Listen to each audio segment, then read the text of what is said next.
The cost of COVID goes far beyond what most people grasp, not just in terms of lives lost, but the disintegration of the fabric that holds our society together. Both the American and Canadian governments admit they funded research to make viruses more lethal and transmissible, and guess what?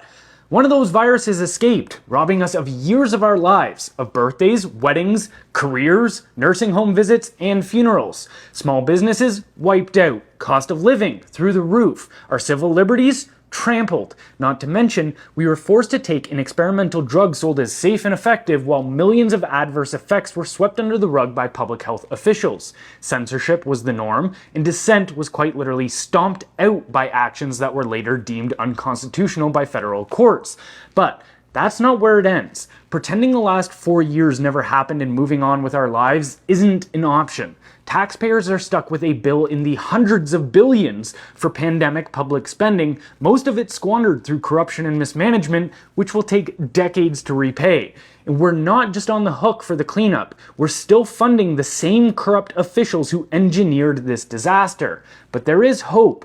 3 years ago, we were living in a totalitarian nightmare, waiting for permission from the TV to step outside or see our families over a man-made virus with a near 100% survival rate. Although, now the truth is out there. Most people see the pandemic for what it was, a massive power grab by politicians and oligarchs, incompetent at best and outright malicious at worst.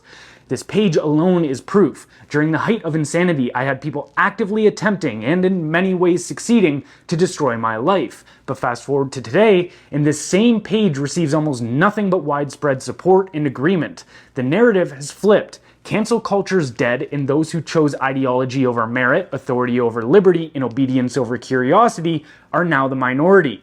But here's the harsh truth. Ignorance isn't our biggest problem anymore. Apathy, indifference, hopelessness, these are the real dangers. If we see COVID for what it was but do nothing, if we surrender to despair, we're worse than the ignorant because we're letting this crime against humanity slip into oblivion without a fight.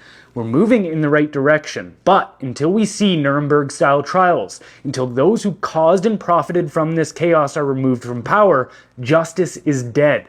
We can't let this go. We must hold the guilty accountable, or we're all complicit in the victory of tyranny.